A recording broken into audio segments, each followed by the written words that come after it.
with the early autumn rise of the moon, the young men near the church. Suddenly they see a figure in the distance, whereby they instinctively slacken their pace. The stranger is unaware that he is being observed, nevertheless behaves in a suspicious, furtive manner. His distance being approximately 100 yards ahead, they recognize the figure to be that of Mr. Pickman. He appears to carry a small satchel under his arm. Young Perkins questions Kevin. Is he going to the church? I don't think so. Look at where he's walking. Mr. Pickman behaves in an unusual manner. Nearing the church, he doesn't enter. He turned left in the direction of the potter's field. The young men stealthily follow the shadowy figure. Is he going to pray over young Jonah's grave? Kevin suggests. Does Mr. Pickman know that Jonah isn't buried in the church grounds? No, it is all quite apparent to the young men that Mr. Pickman knows exactly where Jonah is buried. Notably, on reaching the fork in the trail, he turns left and begins to walk along the long, lonely trail that leads to the potter's field. Look at him. Kevin speaks in a low whisper. I see. Young Perkins responds in a tone that is as subtle as it is suspicious. What was he carrying under his arm? Young Perkins questions his companion, who silently shakes his head in uncertainty. The two continue to shadow Mr. Pickman until he reaches the lonely acreage of the potter's field. There they take cover behind a grove of weeping willow trees that surrounds the derelict grounds. Drifting clouds cover the moon, presenting faint illumination. But from what little light the moon allowed, they can tell through the murky gloom that Mr. Pickman had retrieved one of the shovels that the pallbearers left behind. He was walking from grave to grave. He began to tap the tops of the crosses with the tip of the shovel, each one receiving 3 strikes from the shovel's metal edge. The metal scoop of the shovel reverberates with a dull ring. What was this bizarre ritual? Is this peculiar behavior something practiced up north, in Darkwitch? Returning to the mound of earth where Jonah's freshly interred body lay, he once more begins tapping the tip of the shovel rhythmically against the top of the cross. From deep within the loose earth of Jonah's grave, a muffled growl is heard. The mound began to quiver ever so slightly. It seemed to be some sort of signal, a call to action, whereby Pickman, working in earnest, rapidly worked to disinter young Jonah's body. As he removed the soil, he is somehow aided by something within. Was Jonah alive? Was he trying to get out? Did Pickman somehow, in some way, resurrect Jonah? Young Perkins remembers the sight of his cousin's horribly mutilated body, the remembrance of which assured him of the fact that Jonah was indeed dead. What dark manner of necromancy was this? After enough earth had been sufficiently excavated, Mr. Pickman then removed the covering from the parcel he carried. It was a large, black book. It appeared to be a Bible, or at least it had the thickness of a family Bible. Holding the book open, he began to read. The words he recited were unfamiliar to the young men. They had no meaning. The words Pickman spoke were in another language, another tongue, perhaps Latin. As he read, he stretched forth his gloved hand and waved it in a ritualistic manner. As his arm passed over the casket, the lid slowly began opening until the light of the moon revealed the nauseating specter of Jonah's bloated remains. Young Perkins and Kevin lay at the foot of the willow tree. There they remained, staring in an unutterable state of gorgonized, horrific insensibility. Like stone statues, they lay grounded to the earth. Inexplicably, Jonah's body began to slowly move, writhing, twisting, undulating in hideous contortions. The horrendous scene unfolding before them was beyond the incredible, beyond all belief. A scene that would force a madman into sanity or a sane man into raving madness. For what caused Jonah's corpse to motion was not the fact that it had somehow come to life. No, what emerged from beneath the fetid rot was nothing from this earth. Or, to say correctly, it was nothing from the surface of the earth. The lurking thing that breached the grave was something from beneath the earth, something subterranean, something subhuman. It was beyond the reach of man, beyond the grace of God.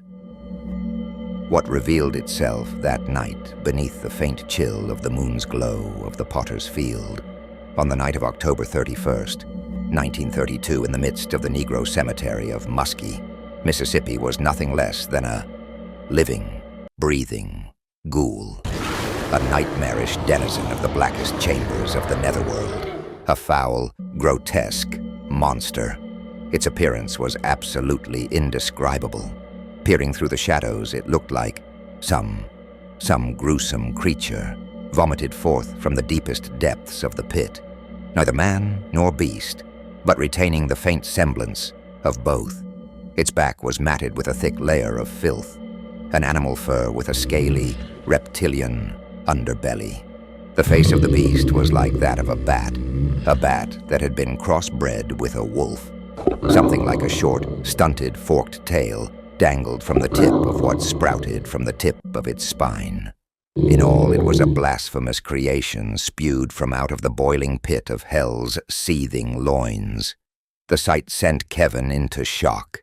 His mouth opens as if to scream. Young Perkins clasps both hands over Kevin's mouth, stifling any emissions of horror. The nightmarish scene groans into demonic madness as the fiendish ghoul proceeds to glut itself. With a half-starved hunger, the thing before them greedily fed on Jonah's putrid remains. Beneath the gloom of a quarter moon, among the forgotten graves of the wretched dead, Mr. Pickman stood calmly gazing down at the creature squatting before him. All was still, all was silent, save for the inhuman grunts emitted from the beast, which continued gnawing. The sound of teeth grinding against bone mingled with the nauseating sound of slobbering lips, masticating raw, necrotic, maggot-ridden, cadaverous human flesh was extremely unsettling. Kevin began to struggle, as if in an attempt to rise. Anyone presented with such a scene would want to rise and run.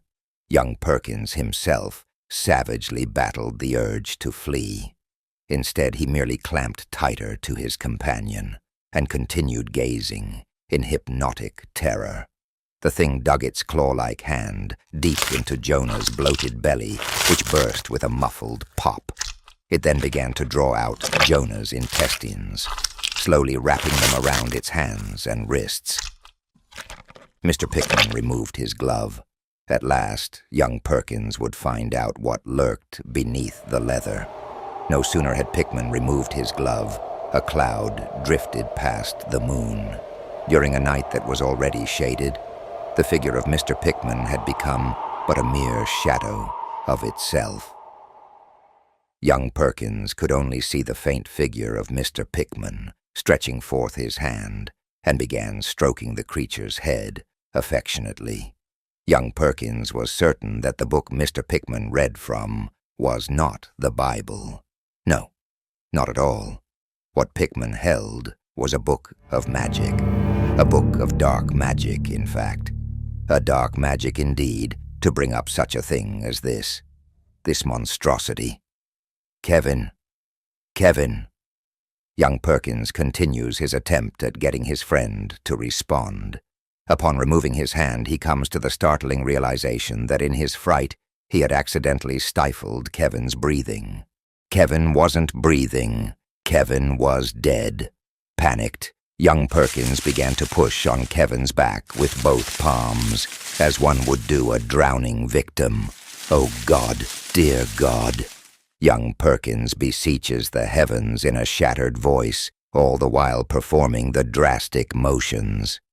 His movements draw the attention of the monster, which ceases its feeding. Remaining motionless, the creature turns its head in the direction of the sound. Its grunting growls grow quiet as it silently listens. Like a gift from heaven, like a prayer answered, Kevin emits a faint groan and inhales deeply.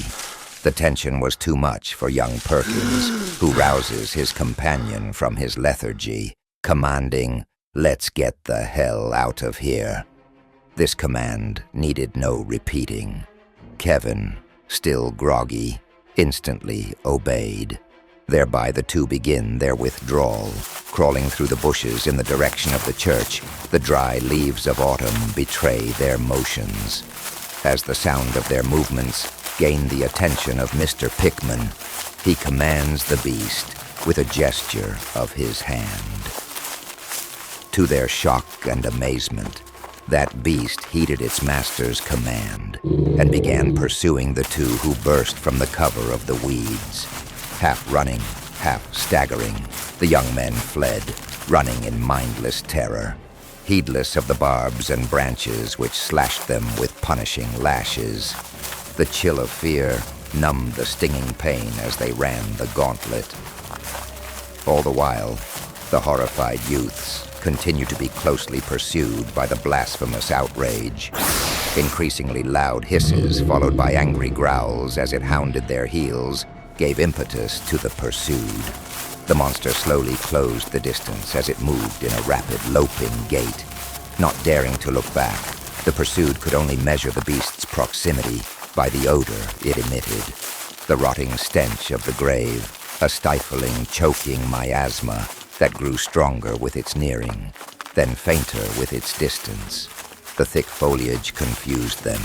They had become lost. The demonic specter had forced them from the trail. They had become entangled, trapped in the thick growth of weeds and creeping vines. The shadow of doom loomed behind them. "I'm sorry, Kevin." Young Perkins apologizes, seeing that their retreat had been cruelly halted. "That's okay." He forgives his young friend between gasps of air. The two wait for the end. But as they had become entangled among the barbs, so had the matted fur of the hellish beast also become entangled, thus giving the young men a brief respite to force their way through the thicket.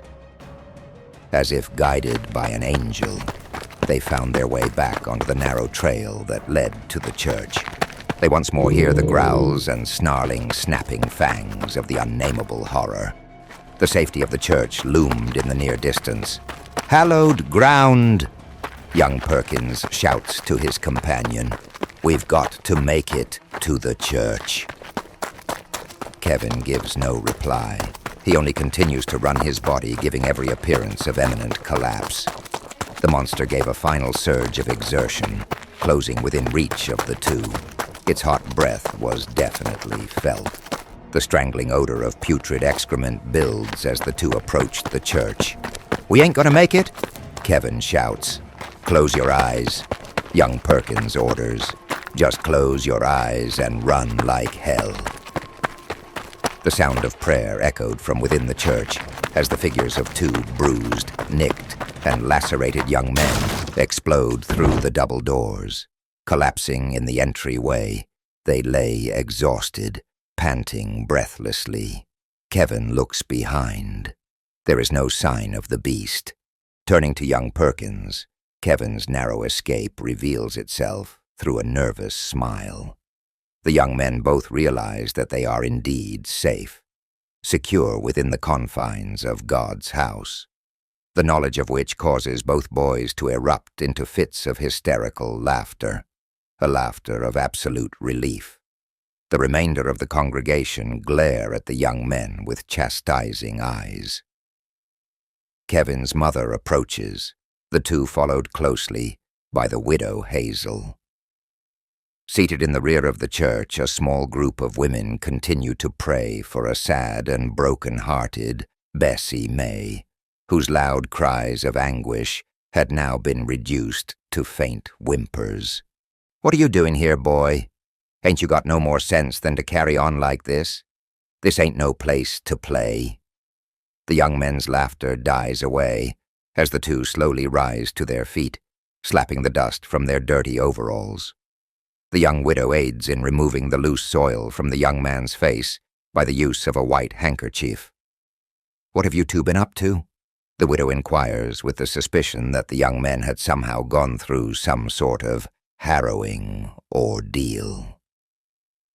Kevin and young Perkins gaze at each other, each in his own way search for an explanation. Unable to explain the inexplicable, they find it the wiser to remain silent and submit to Kevin's mother's venting. "Didn't I tell you to watch them babies?" "Yeah, Mama, you told me, but nothing," she interrupts. "I can't trust you to do nothing I say. Can I?" "Well."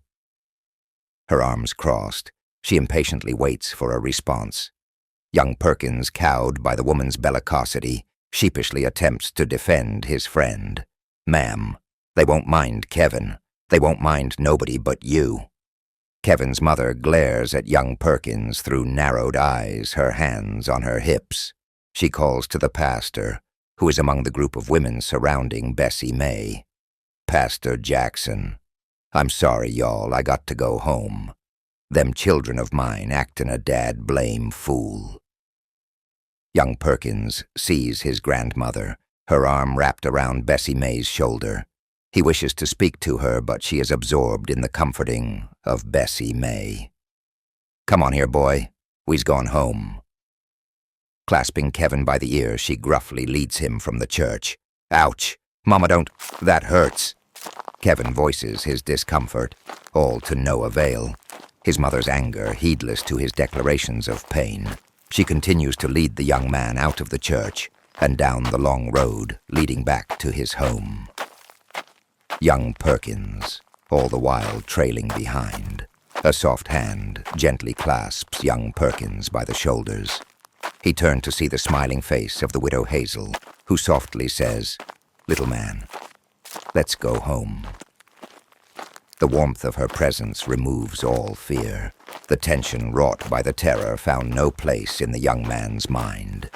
Taking the widow by the hand, the two walk in silence and safety down the long country road, the road that led back to the bright electric illumination of the widow's home. The day was long, bitter, exhausting. The soothing caress of the warm bath offered a blissful relief, possessing a relaxing effect like that of a steaming sauna. The dolls that crowded the bedroom reflected nothing of fear. Young Perkins had known what true fear was. He had seen its hideous face, fled from its dreadful grasp, felt its hot breath, choked on its noxious stench. Beneath the warm covers of the canopy bed, young Perkins felt somehow protected beneath the smiling gaze of the dolls, now familiar, pleasant faces. Lying there among the widow's porcelain children, the bliss of sleep came as a welcome friend. Today, like every day at the widow's home, echoing the arrival of dawn, was the proud caw of a distant rooster. With the light of day came questions, worries, concerns. Today was a full day of school, the first to be exact. Had Mr. Pickman recognized him and Kevin? Would Kevin tell his mother what really occurred last night? Would the widow believe him if they told her? If they did, Mr. Pickman would just deny it. For young people back then, there were 3 unbroken rules. Rule 1, the young folks were never to interrupt when grown folks were talking. Grown folks were always to be addressed as sir or ma'am.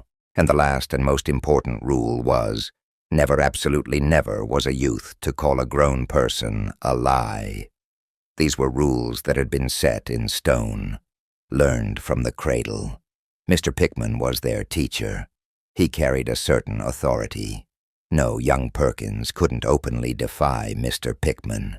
In doing so, he might reveal to the mysterious necromancer that it was he and Kevin who had observed his ghoulish friend.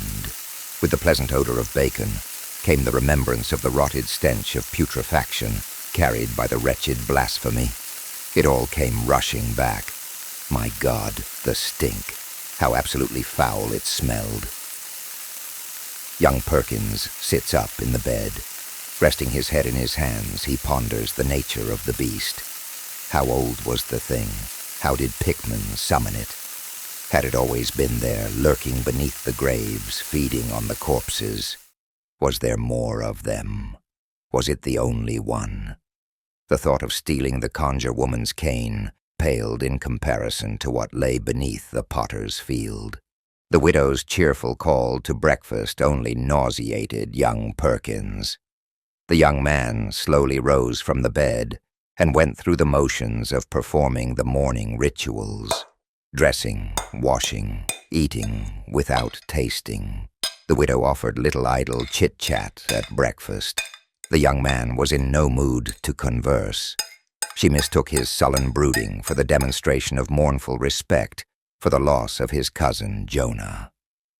"Well," she says with a sad smile, "I spec you'll feel better when you get to school." No sooner had she uttered those words than the sound of the school bell is heard echoing in the distance, whereby the widow escorts young Perkins to the door. With a pat on the head and a kiss on his cheek, she assures him by saying, "Don't worry, little man. Everything is going to be all right. You'll see. The day's going to go by faster than you think." Young Perkins replies with a faint smile and proceeds down the long road leading to the single-room wooden schoolhouse. As he proceeds, he sees the figures of his classmates. Along the way, he's passed by a group of girls who cheerfully skipped by, giggling in a manner that girls are known to do. "Hold up, fool." Kevin's familiar voice causes young Perkins to walk slowly, slackening his pace. He is joined by Kevin and his little sisters, who remain heedless of his instructions to keep up only act to play upon his irritation.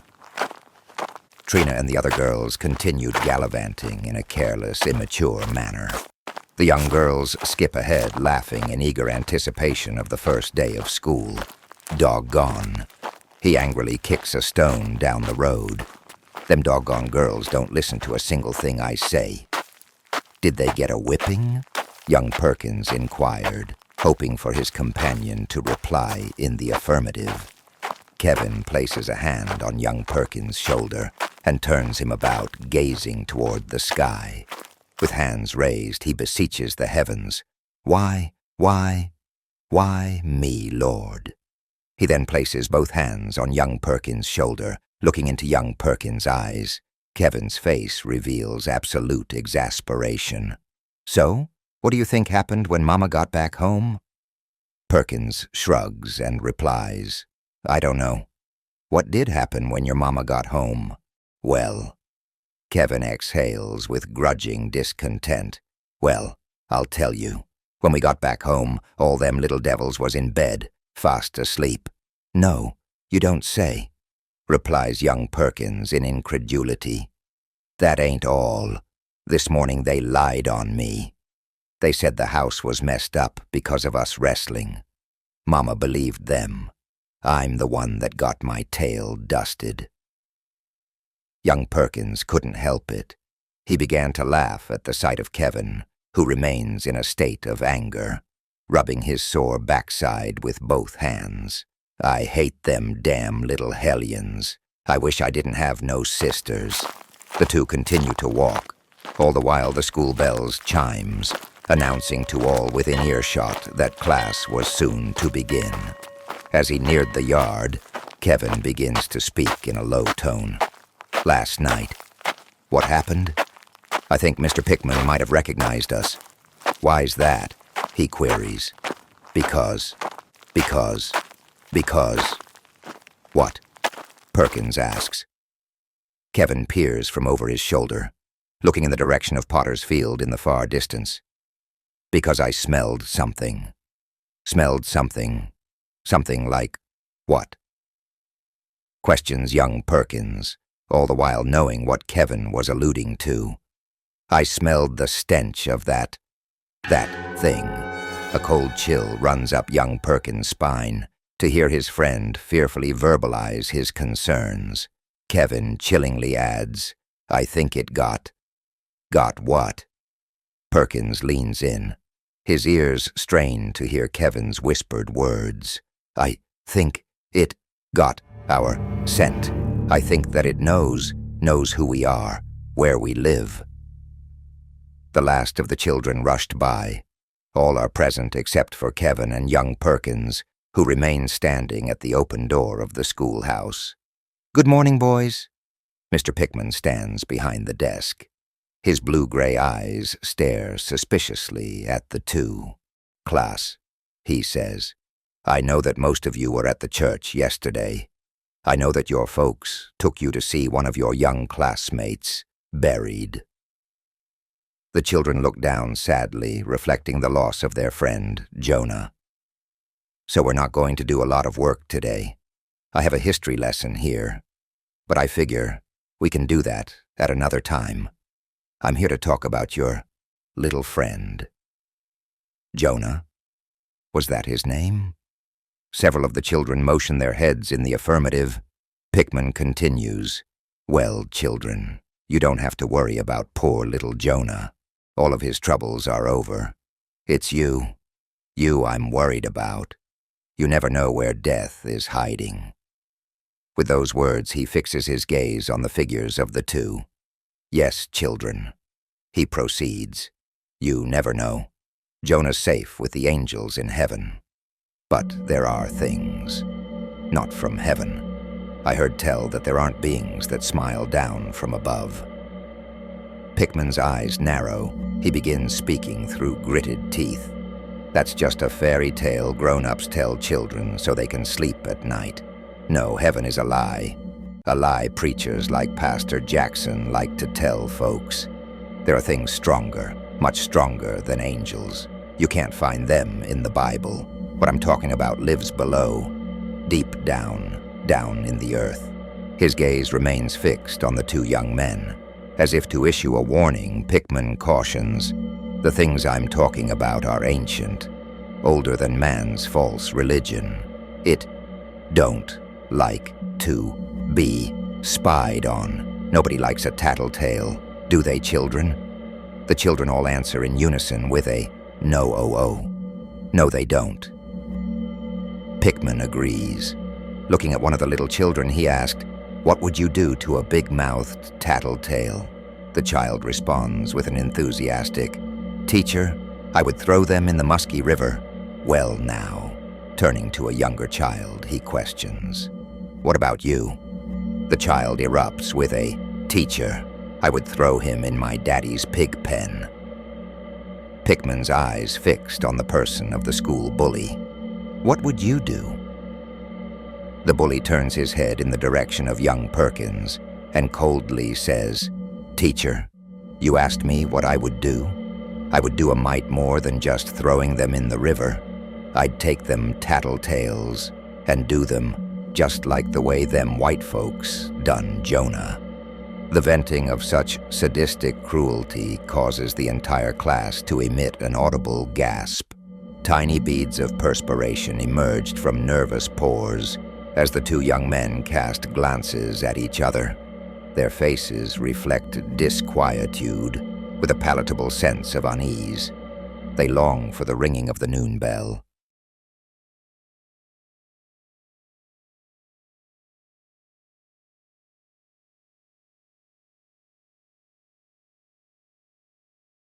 Welcome to the Deep Dive. Today, we are opening a really singular document.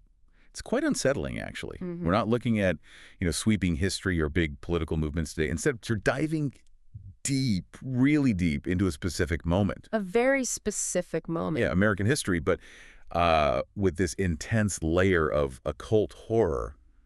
It's an extraordinary eyewitness testimony. It really is. It details this sequence of events. Necro-ceremonial is probably the right word. Just horrific stuff. And this source material, it hits you right away. It's raw. It feels incredibly immediate. Totally. And what gives it that sort of terrifying authenticity is how precise it is. The time, the place, it's all stamped right there. Halloween night, October 31st, 1932. Exactly. And the location. Muskie, Mississippi. A rural community, deeply segregated at that time. That context is, well, it's crucial. So our mission, our deep dive today, is to really dissect what happened, what these two young men, young Perkins and Kevin, what they saw. And how that initial curiosity, just following someone, spirals so quickly. Into trauma. Into absolute paralyzing trauma. Yeah. Uh-huh. And it's enforced, the silence afterwards, by malice on multiple levels. Supernatural, yes, but also institutional, human. Okay, let's unpack that start. We've got these two young men, Perkins and Kevin, and they make this decision, right, to follow someone. Furtive observation, the text calls it. Sneaking around, basically. And they're following someone they know, Mr. Pickman, their teacher. Which adds another layer immediately. Authority. Yeah, and he's acting strangely. Yeah. Carrying this small satchel, which seems, I don't know, out of place for just a late-night walk. Completely. And that simple act, deciding to follow him, it just instantly changes everything for them. They go from curious kids to, unwilling witnesses. Witnesses to necromancy, as you said. Mm-hmm. And the setting, the geography. You really can't overstate how important that is. It's dark, it's late October, early autumn vibes. They start near a church. Right, the symbol of safety, community, maybe even sanctuary. You'd think that's where you'd find comfort. But Pickman, the guy they're following, he walks right past it. Bypasses it completely, makes a deliberate turn. Onto the long, lonely trail, the source calls it. And that trail leads away from the church, away from consecrated ground. Straight towards the potter's field. And the text is very specific here. It calls it the Negro Cemetery of Muskie, Mississippi. Okay, so the implication there is immediate, isn't it? Isolation. Total isolation, segregated even in death. It's a place on the margins, maybe neglected, forgotten by the main community. Which makes it, well, the perfect backdrop for something forbidden, something unspeakable. Exactly. And it shows Pickman knows what he's doing. He's not just wandering aimlessly. The source says he knows exactly where Jonah is buried. Right. Jonah's death, a recent event, is the whole point. Pickman's heading straight for that fresh grave. So this isn't some kind of like mournful visit. Oh, absolutely not. It's targeted, it's purposeful, it's a dark ritual that could probably only happen in a place like this, a place considered peripheral, unimportant to some. Okay, so let's get into the ritual itself. Because his actions, Pickman's actions, they're described as really specific, methodical. Super methodical. The boys, they find a hiding spot. They crawl behind this grove of weeping willow trees, sort of encircling the derelict grounds. Spooky setting already. Yeah. Weeping willows. Right. And the visibility you mentioned is awful. Just faint illumination from the moon, and even that's intermittent. Clouds moving across. So they can't see everything perfectly clearly. No, definitely not, which probably makes it even more terrifying. Yeah. And this is where the sequence starts. Highly ritualized. He gets a shovel, finds one that was left behind. Yeah, by the pallbearers, apparently. But he doesn't start digging. Not right away. What does he do? He starts walking. Deliberately. From grave to grave. Just walking around the cemetery. Mm-hmm. But with purpose. This is the start, what we're calling the ritual of the 3 strikes. Okay, 3 strikes. What's that about? He taps the tops of the grave markers, the wooden crosses, with the metal tip of the shovel. Taps them. Yeah, and the source is incredibly specific. Each cross gets 3 strikes from the metal edge. 3 taps on every single cross. Every single one. And it makes this sound, this dull ring, metal on wood just echoing across the graveyard, breaking the silence over and over. Wow. That repetition. Yeah. It's creepy. Why 3, does the text say? It doesn't explicitly state why 3, but, in occult traditions, 3 is a huge number. Right, like completion, manifestation, that kind of. Exactly. It's often used to focus energy, to make something happen. So Pickman, with this rhythmic, almost mechanical tapping, maybe he's drawing power from all the graves. Maybe signaling something. Or signaling, yeah. That's maybe even more frightening. Signaling across the whole cemetery. And the text mentions the boys wondering about it, right? Like, is this peculiar behavior something practiced up north in Dunwich? Yes. And that Dunwich reference, that's a big flashing light for anyone familiar with, certain kinds of horror fiction. Cosmic horror. Dunwich means bad news, ancient evil. Pretty much. It signifies a place where things from outside, ancient, powerful, external forces break into our world. So the suggestion is, this isn't just some local folk magic Pickman cooked up. It's bigger than that. Older. Exactly. It hints that this is part of some structured, maybe vast, definitely foreign body of knowledge. Something imported. Which makes Pickman himself even more sinister. He has access to this stuff. Forbidden knowledge, yeah. Things that go way beyond Mississippi folk traditions. He's actively practicing something powerful, something from elsewhere. So once he's tapped all the crosses, then what? Then he focuses. He walks back to Jonah's grave, the fresh mound of earth. And he does the tapping again. Repeats the rhythmic tapping. 3 strikes, right on Jonah's cross, concentrating all that energy, or the signal, right there. It's just something happened. Oh, yeah. Instantly. It's terrifying. The narrative says the tapping was like a signal, a call to action. A call to what? Because right after the tapping stops, the boys hear it. A deep, muffled growl. Good growl. From where? From inside the grave. Deep within the loose earth. Oh, come on. Seriously. Seriously. And it's not just sound, there's movement. The mound of dirt, the fresh earth over the grave, it quivers. Just slightly. Okay, that's deeply unsettling. It confirms 2 horrible things, doesn't it? 1, Pickman's signal worked. He communicated with something under the ground. And 2, that something was already there, waiting. The ground isn't just holding the dead. It's holding something else. Imprisoning it, maybe? So Pickman gets the shovel again, presumably to dig now. Yes, the scene just explodes into motion. He starts digging, excavating the body really rapidly. But it's not normal digging, is it? The text says something else. Right. It notes he's somehow aided by something within. Aided. From inside the grave. Yeah.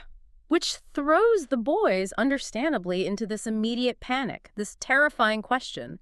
Is Jonah alive? Is he helping Pickman dig him up? God, that's a horrifying thought. Resurrection gone wrong. Exactly. They're frozen, watching this, trying to process it. Is Jonah somehow undead, but Perkins who's telling the story? He knows Jonah, his cousin. Right, and he immediately flashes back to what he saw before. He remembers his cousin's body. Horribly mutilated. So Jonah was definitely, absolutely dead. Unequivocally dead, which Perkins knows. And that knowledge confirms for him and for us that this isn't some miracle, it's not resurrection. It's what you called it before, necromancy. A dark manner of necromancy. Yeah.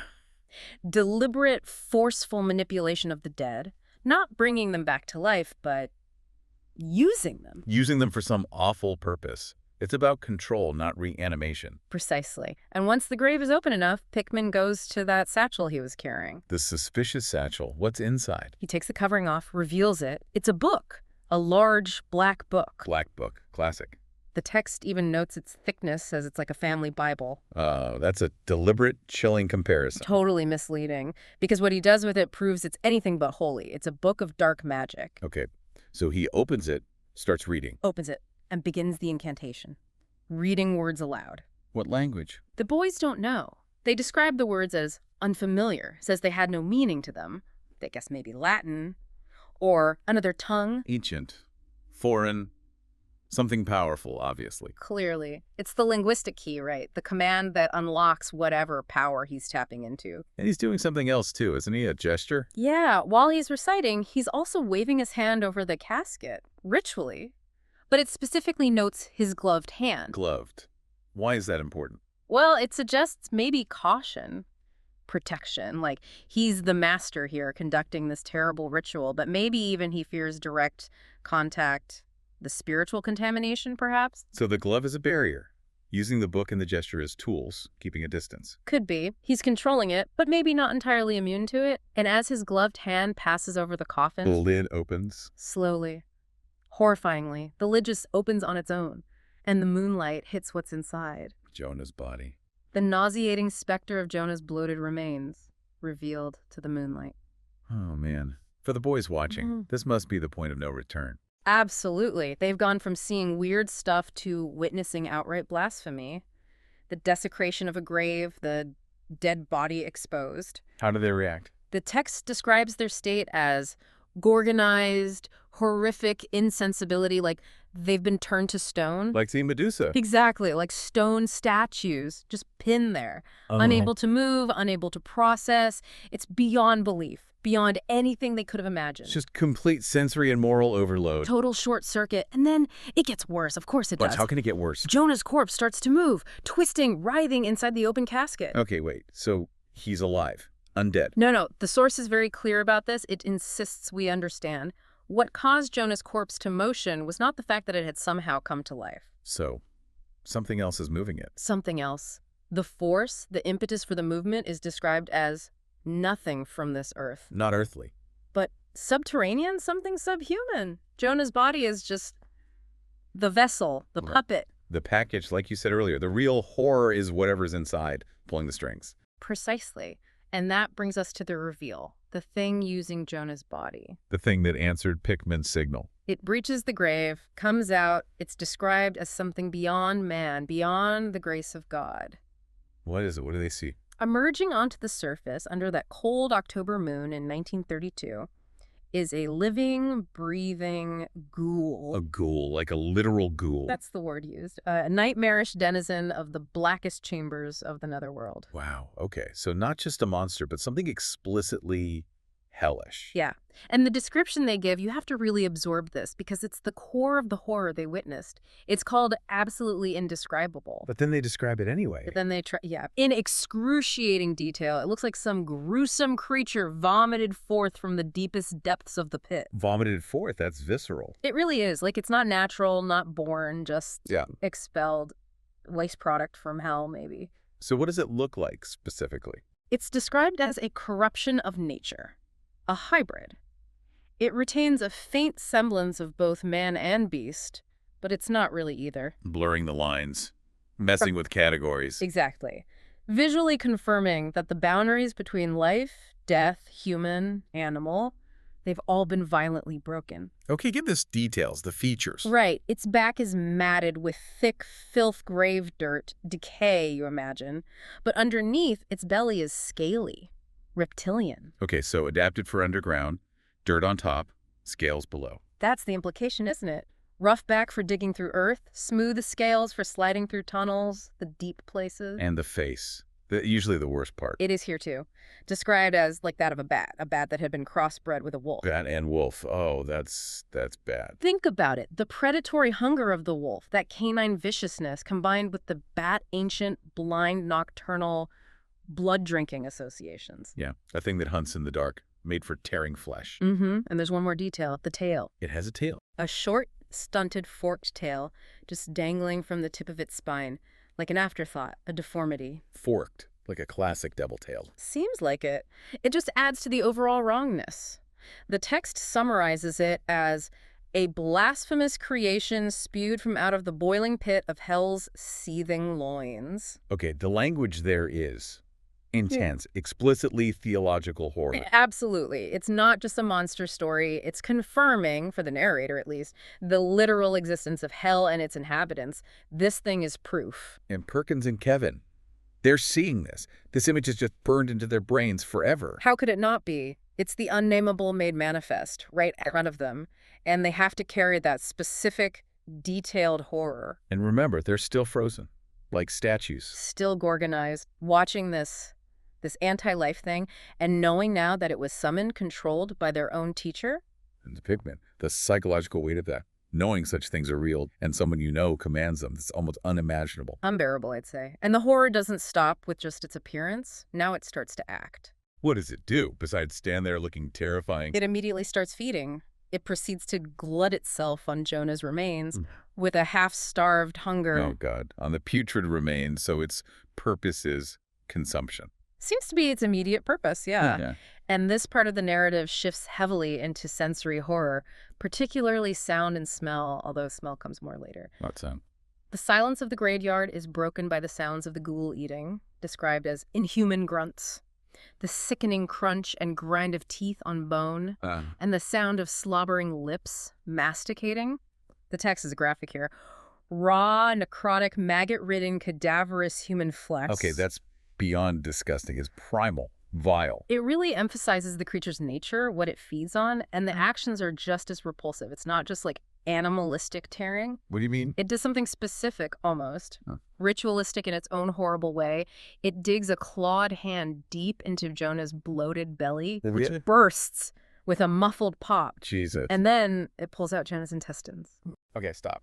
And it slowly wraps the glistening organs around its own hands and wrists, like some kind of grotesque decoration or tool, while it continues to feed. Wrapping the intestines, why? It's just pure defilement, Mm. domination over the corpse. Exactly. It's not just hunger, it's a display. A horrifying assertion of its power over the dead. And Pickman is just watching this. He is. And it's during this awful feast that the final confirmation of their relationship happens. A cloud passes over the moon again, dimming the light. Making it harder to see. Yeah, but the boys are straining, watching Pickman, and in that moment of shadow, he takes off his glove. The glove he was wearing earlier. The very same one. His bare hand is revealed, and Perkins sees the faint outline of Pickman reaching out, Reaching towards the ghoul. and starting to stroke the creature's head affectionately. Affectionately. Stroking the head of that thing while it's covered in bits of Jonah. Affectionately. The text is clear. That single gesture, the sheer wrongness and intimacy of it, it confirms everything. Pickman isn't just summoning it, he controls it. It's his pet, his servant. It proves he's the master, the mysterious necromancer, as the text calls him. And this creature, this abomination from hell, is completely under his command, like a loyal, hideous dog. That realization, the monster isn't wild, it's leashed. That must have been the breaking point. It seems it was. For Kevin, anyway. The terror becomes too much. He just snaps. What happens to Kevin? His mouth opens. He's about to scream. A sound that would give them away instantly. A death sentence. And Perkins? Perkins reacts purely on instinct. Panic. He lunges, clamps both hands over Kevin's mouth to stifle the scream. Saves them. He stops the scream, yes. But in that rush of adrenaline, that sheer terror, he realizes something far worse. What? He hadn't just silenced Kevin. He'd clamped down so hard, so desperately, he'd accidentally stifled Kevin's breathing. Kevin went limp. Perkins thought he'd killed him. Oh my God. Killed his friend. Because of the fear. Not even by the monster. Exactly. Death by fear, essentially. Or death by the reaction to fear. Imagine that horror. The ghoul feasting right there, and you realize you just accidentally suffocated your best friend. That's unbelievable trauma on top of trauma. Perkins is shattered, obviously. But survival instinct kicks in. He starts trying to resuscitate Kevin, pushing on his back with both palms, desperately, like you'd do for a drowning victim, the text says. But that movement, wouldn't that attract attention? It does, immediately. The ghoul stops feeding, its head snaps around towards the noise, towards their hiding place. Oh no, interrupted its meal. Interrupted its meal, and now it's focusing all that hungry malice right on them. They are absolutely in peril. It's looking right at them. Is Kevin okay? Does he start breathing? Just as the ghoul focuses on them, a miracle happens. Kevin lets out a faint groan and takes a deep breath. He's alive. Alive. Terrifyingly narrow escape from death by fear. But that whole experience, thinking Kevin was dead, the resuscitation, and now seeing the ghoul looking straight at them, it jolts Perkins. Time to run. The game has completely changed. They aren't observers anymore. They're prey. Perkins just says, "Let's get the hell out of here." And they bolt.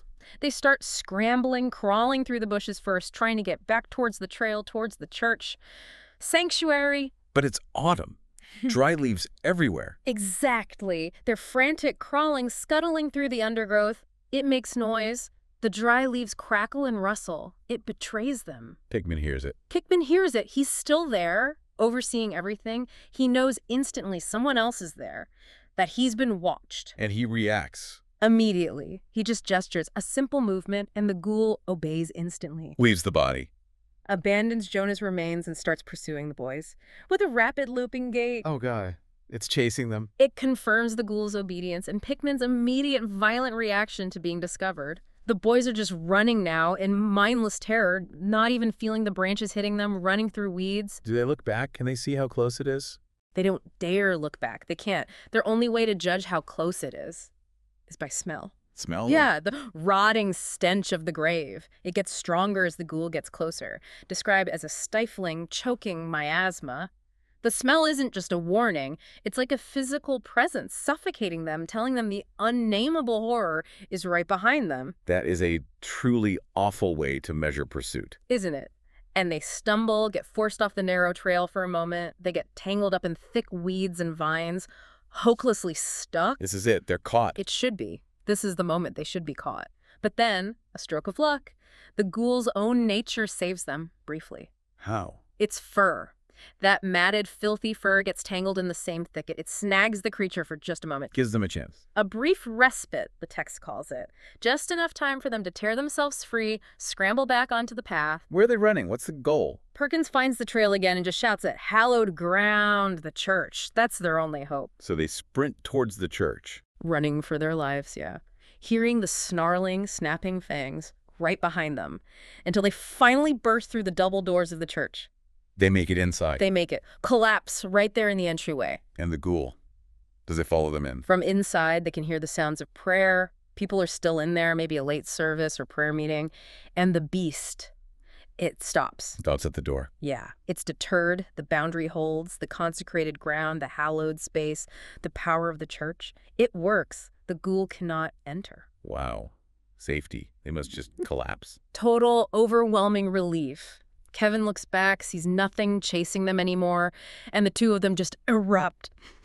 Fits of hysterical laughter. Laughter after all that. The laughter of pure, absolute relief, Yeah. you know, the kind that comes after unbearable tension, trauma, and survival just flooding out of them. Okay, so they're physically safe inside the church, Yeah. but that's not the end of it, is it?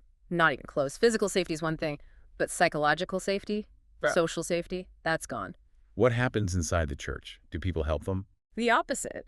They're met with chastising eyes, judgment from the congregation. They don't believe them. Or they just see two kids who burst in disrupting things. The latter, mostly. Their terror, their state, it's completely misinterpreted as just kids messing around, juvenile delinquency. And Kevin's mother is there. She is, and she is furious, scolds them immediately for playing like a dad-blame fool instead of doing what they were supposed to, watching the babies. Oh, man. They try to explain, tell someone what they saw. They try. Garbled attempts, inexplicable horror. But it's dismissed. Nobody believes them, or nobody wants to believe them. And this is where the source material gets really smart, I think. The supernatural stuff is terrifying, sure, but it's the human social structure, the rules of their world, that makes keeping the secret absolutely necessary. Lethal, even. What rules? The text lays them out explicitly. The rigid rules of the time and place that enforce their silence, making it impossible to tell the truth. Like what? Rule 1. Never interrupt grown folks. Basic respect? Maybe. Rule 2. Address adults as sir or ma'am. Again, standard etiquette for the time and place. Okay, but the third one. The third one is the killer, the absolute lock on their secret. Never, absolutely never was a youth to call a grown person a lie. And the grown person they'd have to accuse. Is Mr. Pickman, their teacher, a figure of authority in the community. So, to tell the truth, they'd have to break that fundamental rule. Mhm. Accuse their teacher of commanding ghouls and digging up bodies. Exactly. It would shatter everything. The social order, the respect for elders, and maybe more importantly, It would alert Pickman. it would confirm to Pickman, the mysterious necromancer, that they definitely saw him, and that they survived the chase. Silence isn't just polite, it's their only chance of survival now. Wow. Trapped by social rules as much as by fear. And the morning after, the description of Perkins' experience is really telling. He's safe, physically staying with someone called Widow Hazel, Okay. and he notices comforting things, dolls in the room, the smell of bacon cooking, normalcy. But that normalcy is immediately corrupted, violated by the memory intruding. The memory of the ghoul's smell, that rotted stench of putrefaction just overrides the smell of bacon. So the trauma is literally infecting his senses, his present reality. Exactly. And his mind is just racing, trying to process it, asking questions that have no good answers. Like what? How old was that thing? Was it ancient? Had it always been down there under the potter's field? Was it the only one? Oh, God. Are there more? That thought terrifies him. And he thinks about his past mischief, little kid stuff like stealing a conjurer woman's cane. Seems pretty minor now. It paled in comparison, the Wow. text says. Paled in comparison to the ancient, maybe plural horror living beneath the town. His whole perception of danger has been irrevocably shifted. It's from childhood pranks to cosmic hellish dread. Pretty much. And that dread just escalates when he meets Kevin again on the walk to school the next morning. How's Kevin doing? Besides being grounded, probably. He actually got punished, yeah. Dusted, he says. Whipped. Because his sisters lied about them wrestling, covered for their absence maybe. Which just highlights again how powerless they are against unfair adult authority. Right. But that's not his main fear, is it? No. His main fear is much, much worse. He tells Perkins in a lit up voice, I smell the stench of that. that thing. He smelled it again. When? He thinks the ghoul got their scent during the chase, that it marked them somehow. It knows who they are. That's his terrifying conclusion. I think that it knows who we are, where we live. So the hunt isn't over. It just paused at the church door. The ghoul can find them now. That's the implication. They're no longer just witnesses hiding. They are marked targets, constantly surveyed, potentially, by something that has their physical signature, their scent. And Pickman knows this. Or uses this. Oh, Pickman absolutely uses this knowledge, this fear. It becomes his ultimate tool of control in the final confrontation. Which happens at school. In the schoolhouse. The one place that's supposed to be safe, structured, about learning. But it becomes the site of their deepest terror. How? What does Pickman do? They walk in and he's there, standing behind the desk. And his eyes, those unsettling blue-gray eyes, are fixed right on them. Suspiciously. He knows. He knows they saw it. He absolutely knows. And he starts the class not with reading or arithmetic, but with this twisted lesson, a sermon almost. About what? Ostensibly about Jonah's death, offering fake comfort. Jonah's safe with the angels in heaven. Standard stuff. But he doesn't believe that, does he? Not at all. He immediately pivots. He declares right there in the classroom, heaven is a lie. Whoa, to the kids. To the kids, actively dismantling the religious foundation, using his authority as a teacher to do it. That's deeply corrupt. And then he replaces it with his own cosmology. He says there are things stronger, much stronger than angels, ancient things, older than religion. Things from below. Things that live below, deep down in the earth. He's basically describing his ghoul, validating its existence, its power, right in front of them. And this whole theological horror show. It's aimed just at Perkins and Kevin. His gaze never leaves them. It's all for their benefit. And then comes the direct threat. Yeah. He leans into the monster's perspective, almost. What does he say? He says, slowly, deliberately, it don't like to be spied on. Yep. Meaning the ghoul. Meaning the ghoul. Nobody likes a tattletale, do they, children? Oh, man. Using the ghoul as his enforcer right there in the classroom. And involving the other kids. Exactly. The whole class answers like they're programmed. No, teacher, nobody likes a tattletale, cementing the social pressure against speaking out. But he takes it further, doesn't he? It gets worse. He does. He asks the children, what should we do to tattletales? Encouraging them, soliciting punishments. And what do they say? Throw him in the river. Yeah, throw him in the musky river. Or put him in the pig pen. Typical cruel kids stuff, maybe. But Pickman isn't satisfied. He wants something more specific, more pointed. He focuses his gaze specifically on the school bully, another source of fear and violence in their daily lives, handpicked by Pickman. And he asks the bully the same question. Asks the bully what he would do to a tattletale. And the bully, looking straight at Perkins, delivers the final crushing blow. What does the bully say? He says, teacher, you asked me what I would do a mite more than just throwing them in the river. I'd take them tattletales and do them just like the way them white folks done Jonah. Oh, my God. He connects it to how Jonah really died or how people like Jonah died. He connects the tattling, the boys' potential truth-telling directly to lynching, to the ultimate act of racial terror in their community, referencing Jonah's horribly mutilated body from the start. So the threat isn't just the ghoul anymore. It's not just Pickman's magic. It's real-world violence. It's the ultimate threat synthesis. Defy Pickman. Tell the truth about the supernatural horror, and you won't just face the ghoul. You'll be handed over to the human monsters, to the lynch mob. And Pickman, their teacher, is orchestrating this threat, using the fear of white supremacy to guarantee silence about his own demonic activities. Precisely. It's the final lock. The supernatural terror is mirrored and amplified by the absolute worst of human evil. There is no escape, no one to tell. How do the boys react? What can they even do? They're left just sitting there with a palatable sense of unease, sweating, terrified, trapped. Between a ghoul that knows their scent and a teacher who's threatened them with lynching if they talk. Waiting desperately for the noon bell, just wanting to escape the room, knowing that escape doesn't mean safety. Their only shield, their only hope is absolute terrified silence. Wow, what a story. This deep dive. It's really layered, isn't it? Perkins and Kevin, they learned something. Gain knowledge, yeah. But it's knowledge so destructive, so terrifying. The truth about death, maybe. About what lies beyond. That and the power of dark magic. But maybe most importantly, the absolute corruption of authority. Their teacher, the person meant to guide them. Is the monster, or controls the monster. And telling that truth means death, guaranteed doom. It's a perfect trap, really. Their silence is enforced from all sides. The social rules of the Jim Crow South don't question adults, especially WOG authority implicitly through Pickman's actions, don't call anyone a liar. And the supernatural threat. Pickman knows they saw. The ghoul knows their scent. Exactly. That tension of just being constantly watched, constantly under threat. It's almost unbearable to think about. And the source leaves us there, Yeah, right? yeah. Just waiting for the bell, suspended in that terror. Leaves them in the classroom, yeah. They ran to the church for safety, but now they're trapped in the schoolhouse, face to face with the human source of the horror, unable to say a word. Their whole world is ruled by malice, both demonic and terrifyingly human. And that leads to the really chilling takeaway for you, the listener, I think, the long-term implication. What's that? Well, if this ghoul is real, if it's ancient, subterranean, if there are more, and if Pickman, a powerful necromancer, is operating right there, using the institutions of the community. The schoolhouse.